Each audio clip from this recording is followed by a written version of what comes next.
I just wanted to talk to you about the materials that I'm going to be using for this oil challenge. I have inherited all of these. I've inherited various old ones, archaic, some that I can't even open anymore. These ones I've tested and I can't open these ones.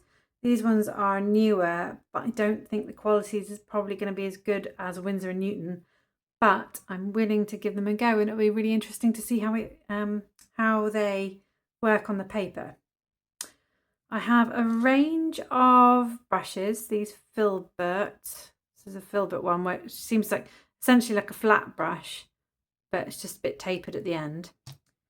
I have flat brushes that are more. Can you see the difference between the flat brushes and the tapered one?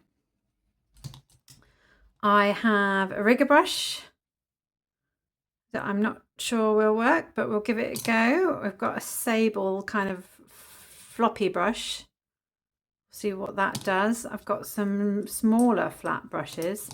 This is a fan brush. So we'll see what kind of effects I can get with that. This is a larger one if I'm doing sort of larger areas. And I've got this kind of stippling brush I'm interested to use. So that's going to be interesting. And I have a whole range of these.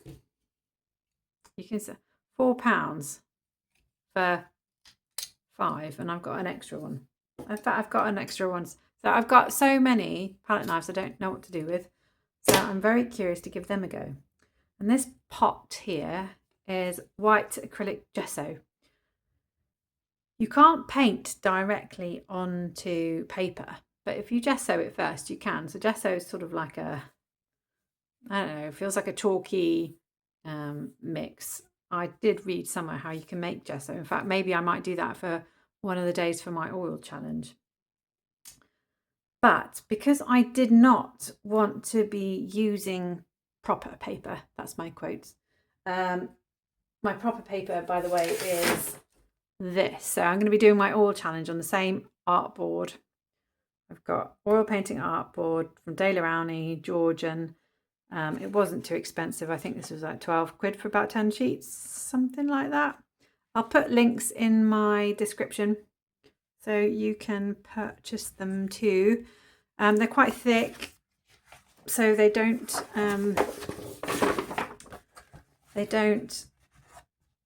I don't know whether you can see that. It's sort of really thick kind of card. So I'm just going to be using those for my oil challenge. I am curious to see how the paint lays on this versus say something like watercolor paper that I've gessoed and versus a canvas. And you get other kinds of art boards, like this is art board. It's kind of like really stiff cardboard covered canvas kind of thing. So I'm interested to give that a go as well. I'm just going to be using the A4 oil painting art board for the project because what I'm really keen on having is a body of work, like 28 paintings that are going to be on the same paper or the same size, same measure. I don't have to worry about, if I do like any of them, I don't have to worry about mounting them or framing them in different styles and different ways. I just want to do the same thing. So that's one of the ways I'm going to control that. And this paper that I have here underneath is just watercolor paper, and I've gessoed it. So just gone over very lightly sort of with this, and that's going to stop it seeping through to the other side, I am told. But we're all learning together here. I think this will work. We'll give it a go. In terms of the solvent I've got something called Sansodor, which is a low odor solvent. You can use things like white spirits, but and terps, but they are smellier and not as healthy. And I've also just bought Liquin Fine Detail, so it's probably the only thing I've bought, as well as the Sansodor. And I have got some linseed oil somewhere as well, so I'm very curious to give that a go. going to have my cool colours and my warm colours, and I've got a couple of whites. So I'll go into detail at a later point to talk about colour theory. It's a bit too much to cover in this. In fact, I think you could have several videos that go on forever about colour theory. What I'm going to be using is a cool red and a warm red, and a cool yellow and a warm yellow, and a cool blue and a warm blue, and a cool green and a warm green. Obviously I can mix these two in theory, but just for having an easy life, I'm going to have those. I might get a little bit black out I've got a black as well, which I could use, and I have got lots of these colours. I've got about well, I think they came in a pack of about 12. I'm just wanting to limit my colours to start off with, especially because I don't know how any of them are going to mix. I don't know what I'm going to need. So I just want to keep it fairly limited.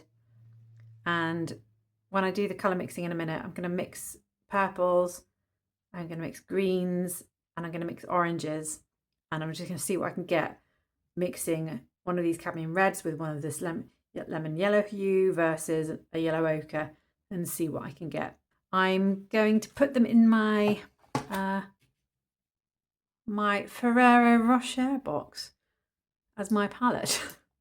You can get disposable palettes that just you squeeze things out on a sheet. I've used this in the past for doing some other bits and pieces, but essentially I quite like the idea of putting it in the box and then closing it up, because you can put it in the fridge then, and apparently your oil paints last a bit longer if they are put in the refrigerator. So that will be something interesting to test out. So I'm going to put them in my palette. I'll do that now, and then I'm going to show you how I'm going to start off with the colour mixing. Thanks very much for watching this video and joining me on my oil challenge. Any comments that you have would be greatly appreciated, and if you could like and subscribe, that would also be very much appreciated as I grow this channel. I'll see you at the next one.